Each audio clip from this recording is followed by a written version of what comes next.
नमस्कार। इस समय हमारे साथ भाजपा के प्रदेश अध्यक्ष डॉक्टर राकेश हैं। आज मैं आपको बता दूं कि आज सूबे के मुख्यमंत्री ने जो सौगात झज्जर को, पूरे हरियाणा को दी है, वाकई ही वो लोग काफ़ी उत्साहित हैं, क्योंकि अवैध कॉलोनियों का आपने नाम सुना होगा। चुनावी मौसम में बहुत बड़े बड़े वादे लोग करते हैं कि साहब आप लोगों की रेगुलाइज की जाएगी, लेकिन कोई भी पार्टियां उनके बाद उनकी जो टीस होती है, उनका जो दर्द होता है, उनसे कोई भी गुरेज नहीं होता। लेकिन ये कहीं ना कहीं डॉक्टर राकेश के एफर्ट्स हैं कि जो झज्जर में अवैध कॉलोनियाँ थी उनको रेगुलाइज किया गया है। आज मुख्यमंत्री के द्वारा कहीं ना कहीं कॉलोनियों को रेगुलाइज किया गया। कितनी कॉलोनियाँ हैं उनकी पूरे में विस्तृत चर्चा करेंगे। डॉक्टर साहब, सबसे पहले ये बधाई होती है, क्योंकि किसी व्यक्ति की अवैध जब चीज़ें लग जाती है तो जाहिर सी बात है कहीं ना कहीं टीस हो जाती है। आप लोग कहीं ना कहीं ग्रांट उन लोगों में नहीं दे पाते हैं। चुनाव में जब जाते हैं, आप भी शायद चुनाव फाइट किए होगे, तो आप लोगों ने भी कहा होगा, बड़े वादे किए होंगे कि जनाब अब की बार अगर मैं भाजपा में आता हूँ या फिर हम जीत के आते हैं तो हम लोग करेंगे। लेकिन आप जीते भी नहीं, उसके बाद भी वो टीस कहीं ना कहीं आपके अंदर रही और आज रेगुलाइज हो गई। कितनी कॉलोनियाँ हैं और कितने उत्साहित हैं आप लोग? देखिए, मैं सबसे पहले तो आपके दर्शकों को नमस्कार करना चाहता हूं और सबसे पहले माननीय मुख्यमंत्री मनोहर लाल जी का, प्रदेश अध्यक्ष ओम प्रकाश धनखड़ जी का और माननीय सांसद डॉक्टर अरविंद शर्मा जी का मैं आभार व्यक्त करना चाहता हूं कि जो बातें हमने उनको कही उन्होंने उनका आज अंजाम दिया, उसको सिरे पे चढ़ाया। अब एक चीज़ तो देखिए, सच्चाई ये है कि जो गरीब आदमी किसी कॉलोनी में, जिसको हम अवैध कह देते हैं, थोड़ा अजीब लगता है अवैध, तो ये शब्द ही खराब लगता है। और मैं तो ये कहूँगा कि हमारा झज्जर जो नगर है वो लगभग 60 से 62 हज़ार की पॉपुलेशन हमारी है, और उस 60 से 62 हज़ार की पॉपुलेशन में अगर 37 कॉलोनियाँ, भाई एक कॉलोनी में अगर 1000 का भी आप आंकड़ा लगा लो, तो वो 37 कॉलोनियाँ अवैध रूप से जिस तरह से चल रही थी उसमें, हाँ, लगभग आधा जो हिस्सा था उसका, वो इतना ज़्यादा लोगों को उससे समस्याएं थी। वो आज माननीय मुख्यमंत्री जी ने, माननीय मनोहर लाल जी ने उनका निदान कर दिया है। मेरे झज्जर के लोगों की दुख तकलीफ़ों को आप ये मान के चलो कि 90% तकलीफ उन्होंने दूर कर दी है आज ये घोषणा करके। मैं उनका बहुत आभारी हूँ। जितना उनका मैं आभार व्यक्त करूँ वो कम है। देखिए कि जब अब हमने 37 कॉलोनियों के लिए हमने निवेदन किया था, हम बार बार ये बात कह रहे थे कि झज्जर के अंदर लाल डोरे की समस्या है। माननीय मुख्यमंत्री जी ने स्वामित्व योजना के तहत ग्रामीण क्षेत्र में लोगों को स्वामित्व देने का काम किया है, लेकिन शहरों में लाल डोरे का एग्जिस्टेंस था, और कहीं ना कहीं लाल डोरे में जो चीज़ आई उसके लिए बड़ी समस्या थी कि रजिस्ट्री उसकी नहीं होती। अब रजिस्ट्री नहीं है तो घर बनाने के लिए जो भी चलता है तो उसको आप देखेंगे कि उसको एनओसी की ज़रूरत है। नगर परिषद में, नगर के इलाके में जहाँ एनओसी की ज़रूरत है उसकी समस्या आती थी, उसकी गली नाले की समस्या आती थी, उसकी सीवर व्यवस्था, वही सीवर एक हम डाल पाएँ चाहते हुए भी नहीं डाल पा रहे थे, तो पानी की भी दिक्कत थी, भी पानी के कनेक्शन करने हैं, बिजली की भी बड़ी दिक्कत थी कि भी किस प्रकार से चलाएँ। हम तो दरवाजे दरवाजे पे घूमे हैं। 2019 में मुझे चुनाव लड़ने का मौका मिला, भारतीय जनता पार्टी ने मुझे विश्वास जताया, लोगों ने मुझे 32,000 वोट भी दिए, लेकिन अब उस व्यक्ति का जिन्होंने मेरे प्रति इतना विश्वास जताया, उनके लिए ये काम मेरे मन में था। और हमने चुनाव से पहले 2019 में भी एक वादा किया था कि झज्जर की सीवर व्यवस्था को ठीक करेंगे और दूसरा ये अवैध कॉलोनियों को वैध कराने का काम करेंगे।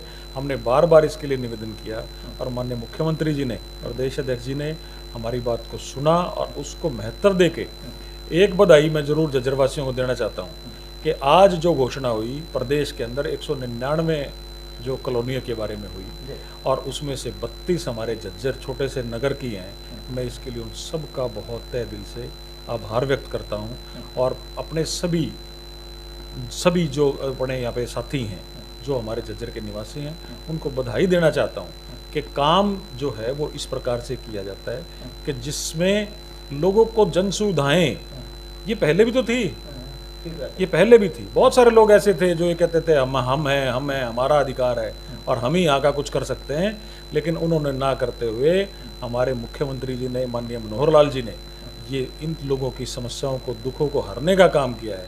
तो वो जो मनोहर सौगात आज उन्होंने झज्जर को दी है, मैं तहे दिल से उनका शुक्रिया अदा करता हूँ। साहब, जब 2019 में आप लोग चुनाव फाइट कर रहे थे, जाहिर सी बात है इन कॉलोनियों में आप लोग गए होंगे, लोगों ने कहा होगा, जैसे भी बताया आपने कि अवैध और वैध, यहाँ जब कोई चीज़ें हो जाती है तो जाहिर सी बात है एक टीस होती है।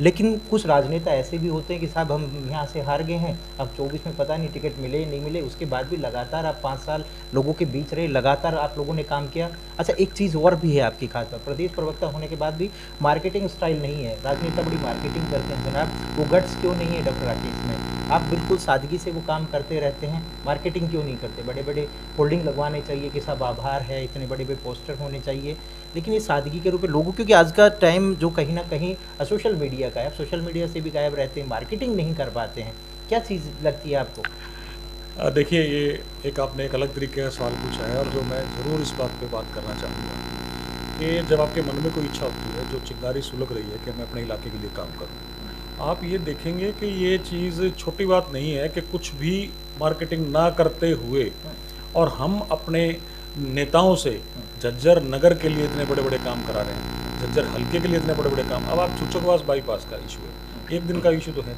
अवैध कॉलोनियों का ये इशू था, ये एक दिन का इशू तो था नहीं। जो हमारा ड्रेन बन रहा है, जो पेरिफेरल हमारा झज्जर का जो बाईपास है, जो इसके साथ साथ जो ड्रेन बन रहा है, ये एक दिन का इशू नहीं है, ये बहुत पुरानी समस्याएं हैं। सीवर की समस्याएं थी जो, वो एक दिन की समस्या नहीं है। अब जिन लोगों ने होर्डिंग पोस्टर लगा दिए, जो नाम लेके आगे खड़े होते हैं, जो जाके कहीं भी खड़े होकर बोलना शुरू, हमने किया, मैं तो कमाल की बात, एक यहीं पे मेरे को ये बात सुनने में और देखने में मिली है, मनोहर लाल जी की सरकार में ये देखने को मिली है कि काम तो मनोहर लाल जी कर रहे हैं और विपक्षी दल कह रहे हैं काम हम कर रहे हैं, ये तो कमाल की बात है। एक तरफ से विपक्ष ये कहता है कि हमारे साथ सौतेला व्यवहार हो रहा है, हमारे क्षेत्र में काम नहीं हो रहे, जैसे ही काम हो जाते हैं तो वो अप्रिशिएट कहीं ना कहीं खुद का लेते हैं। मैं आपको एक उदाहरण बताना चाहता हूँ, नाम मैं नहीं लेना चाहता, लेकिन हमारे कांग्रेसी जो विधायक बने हुए हैं, अब झाड़ली का जो ROB जो बना, माननीय मुख्यमंत्री जी ने उसको बनवाया, और जिस दिन टेंडर हो गया उस दिन हमारी विधायिका जी ने वहाँ सवाल किया कि इसको बनाया जाए, तो वो डिप्टी CM जी के पास वो डिपार्टमेंट है, उन्होंने जवाब दिया कि इसका तो टेंडर हो गया। अब आपको अगर ये बात भी नहीं पता है तो आप कैसी विधायक हैं? आपके दुख तकलीफ, जो शहर के भी दुख तकलीफ लोगों के आपने नहीं देखे। अब बड़े बड़े घरों में तो सभी जाते हैं, सभी जा सकते हैं, हाथ जोड़ करके अपने गरीब लोगों को अपने साथ लेना। माननीय मनोहर लाल जी का जितना भी आभार व्यक्त किया जाए, मैं कहता हूँ कम है। इस झज्जर नगर के अंदर माननीय मनोहर लाल जी ने कम से कम भी 15,000 आयुष्मान कार्ड अपने नगर के अंदर बने हुए हैं, 15,000 तो बन चुके हैं, और जो अभी 180 से 3 लाख की जो योजना की है।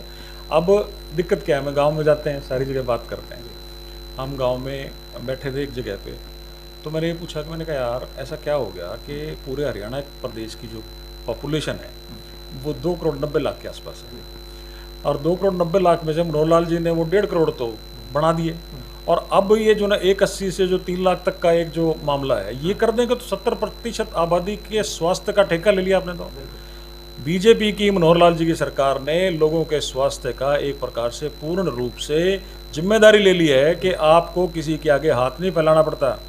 और भाई साहब, मैं तो गरीब परिवार से बिलोंग करता हूँ, मैं इस बात को पूरे दिलो जान से जानता हूँ कि मेरे परिवार में, रिश्तेदारी में, भाईचारे में जब किसी को अड़ी भीड़ लगती है तो किसी को 10,000 20,000 रुपये मांग के जब जाना पड़ता है, वो भी 1-2 रुपये सैकड़ा वो ब्याज पे उठा के जब इलाज के लिए चलता था, तो आदमी अपना इलाज भी नहीं करवाता था। आज मुझे फ़ख्र है कि मैं भारतीय जनता पार्टी का जो एक सदस्य हूँ, और मनोहर लाल जी हमारे मुख्यमंत्री हैं, उनके नेतृत्व में ये जो काम उन्होंने किया है, लोगों के स्वास्थ्य को प्राथमिकता दे करके, ये पूरे देश के अंदर लागू होगा जी। हम तो उनकी जितनी जय जयकार करें उतनी कम है। अगर मैं बात करूं कि 37 जैसे आप बता रहे थे अवैध कॉलोनियाँ थी, कितने पास हो चुकी हैं और कितनी पेंडिंग उन लोगों ने छोड़ी हैं, और उसके लिए आपका क्या जो प्लान रहेगा जनाब? देखिए, जो 37 कॉलोनियाँ हमने भेजी थी, ये पहले 53 थी, तो ये एडजस्ट होकर के, समायोजन होकर के ये 37 टोटल वो बनी। 37 में से अब सिर्फ 5 जो कॉलोनी हैं वो हमारी रही हैं, और मैं तो ये कहूँगा कि मेरे को आश्वासन है कि भी उनके भी कुछ डॉक्यूमेंटेशन में थोड़ी सी दिक्कत थी, वो भी जल्दी पास होंगे, तो झज्जर तो ये मान के चलिए पूरी तरह से वैध होगा। और NOC का जो अधिकारियों का भी एक तरह से बहाना मिलता था, और राजनेताओं को भी बहाना मिलता था, हम क्या करें। अब झज्जर के विकास का द्वार माननीय मनोहर लाल जी ने खोल दिया है। सारी कॉलोनियों में पानी की, सीवर की, लाइट की, हर प्रकार की सुविधा जो एक साधारण है, जो पहले ध्यान नहीं किया गया, वो सारी की सारी सुविधाएं आज मनोहर लाल जी ने उसके लिए दरवाज़ा खोला है। और मेरा झज्जर सुंदर होगा, और हमारा भी अब क्या दिक्कत है यहाँ जिसके पास थोड़ा सा पैसा होता है, जिसका थोड़ा व्यापार उद्योग धंधा चल जाता है, वो यहाँ से छोड़ के गुड़गांव या रोहतक चला जाता है। लेकिन हमारी ये इच्छा है, हम ये चाहते हैं कि हमारे लोग अपनी मातृभूमि को ना छोड़ें और झज्जर के अंदर ही रहें और उनको फ़क्र हो कि झज्जर को हमने सुंदर बनाया है, ऐसा हमारा लक्ष्य है। जनाब, राजनेताओं का कहीं ना कहीं आप लोगों ने जवाबदेही बना दी है। कुछ लोग अवैध कॉलोनियों के नाम पर राजनीति करते थे कि साहब हम लोगों ने फाइल वहाँ दी है, इसलिए आप लोगों का प्लान, लेकिन मुख्यमंत्री के द्वारा तो आप लोगों ने तो कहीं ना कहीं राजनीति बड़ी टफ कर दी है, क्योंकि अब वैध कॉलोनियाँ सारी हो जाएगी तो आपको ग्रांट लानी पड़ेगी, आपको जवाबदेही होनी पड़ेगी। भाई आप लोगों ने यहाँ पर बिजली कनेक्शन क्यों नहीं दिया, पानी के कनेक्शन क्यों नहीं है, सीवर का क्यों नहीं है, तो राजनीति टफ नहीं कर दी? आप भी तो एक राजनेता हैं जनाब। देखिए, हम तो चाहते हैं हम काम करें अपने लोगों का, हमारी इच्छा है राजनीति सेवा करने के लिए है। हमारे संगठन में भी माननीय प्रदेश अध्यक्ष जी हमारे सेवा ही संगठन, और ये हम नहीं कह रहे, पूरी भारतीय जनता पार्टी कह रही है, जो विचार से चली है, जो अंत्योदय के विचार से चली है। जब तक गरीब की सेवा, गरीब उत्थान का काम हम नहीं करेंगे तो राजनीति कर किस लिए रहे हैं? सिर्फ ये नहीं है कि भी पहले बड़ा सिस्टम है कि भाई मेरे कोई चाहने वाले हैं तो उनके काम हो जाए। उस गरीब आदमी का काम वो मनोहर लाल जी वहाँ बैठे बैठे करते जा रहे हैं। वो झज्जर में अभी तक आए भी नहीं हैं, आए हैं लेकिन इस विषय के लिए नहीं आए, लेकिन वो बैठे बैठे वहाँ पे जो काम कर पा रहे हैं। मैं तो सच कह रहा हूँ कि ऐसा मुख्यमंत्री परमात्मा हर एक स्टेट को दे जिससे ये चले, ये काम चले और लोगों की जो दुख दर्द हैं वो दूर हों। सही मायने में आप देखेंगे, स्वास्थ्य का मैंने आपको बताया, एजुकेशन का नई एजुकेशन पॉलिसी बनाई, और अब स्वामित्व योजना पूरे भारत के अंदर लागू होगी। वो छोटा काम नहीं है। भाई भाई एक डोली के ऊपर झगड़ा कर लेते, 1-2 फुट की दीवार के लिए झगड़ा करते थे, वो झगड़े खत्म करने का काम मनोहर लाल जी ने बैठे बैठे कर दिया। उस बात को प्रचार प्रसार करने वाले कुछ लोग जो उसके बारे में मिथ्या और झूठा प्रचार करते हैं, वो लोग ये कह रहे हैं कि हम ये पोर्टल की सरकार है, इसको बंद कर दें। अरे भाई, पोर्टल की सरकार है तो ये 1.5 करोड़ से भी ज़्यादा लोगों का जो स्वास्थ्य का जो काम है, इसको कैसे संभालेंगे? जो गरीब आदमी के पैसे जो उसके खाते में सीधे जाते हैं वो कैसे करोगे? किसान के जो पैसे सीधे उसके खाते में जाते हैं जिसमें 1 पैसे का भी कट नहीं है, वो पैसे कहाँ से किस प्रकार से लोगों तक पहुँचाओगे?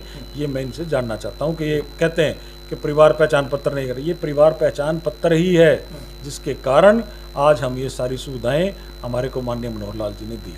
बात करें, बहुत बहुत धन्यवाद। ये थे डॉक्टर राकेश, और उन्होंने बताया था कि जिस तरह से 37 कॉलोनियों को उन्होंने भेजा और कुछ डॉक्यूमेंटेशन की वजह से 5 कॉलोनियाँ रह गई, लेकिन उन्होंने बताया, पूरी तरह आश्वस्त किया कि जब 2024 में जब चुनाव के मोड़ पे पहुंचेगी भारतीय जनता पार्टी तो पूरी कॉलोनियाँ वैध हो जाएगी। अवैध और वैध के बीच में जो लोग फंसते हैं वो टीस समझ पाते हैं, लेकिन ये टीस कहीं ना कहीं डॉक्टर राकेश ने समझी और लगातार वो चंडीगढ़ के चक्कर लगाते रहे। मैंने हालांकि पूछा भी कि आप लोग मार्केटिंग नहीं करते, मार्केटिंग में थोड़ा सा आप लोग डाउन हैं, अब तक तो बोर्ड लग जाने चाहिए, होल्डिंग लगाने चाहिए, धन्यवाद होना चाहिए था, लेकिन ऐसा कुछ भी नहीं दिखा। बड़ी सादगी से ये लोग काम करते हैं और उन जो भी 32 जो कॉलोनियों में जो लोग रहते हैं वो कहीं ना कहीं भारतीय जनता पार्टी से ज़रूर खुश होंगे। शुक्रिया।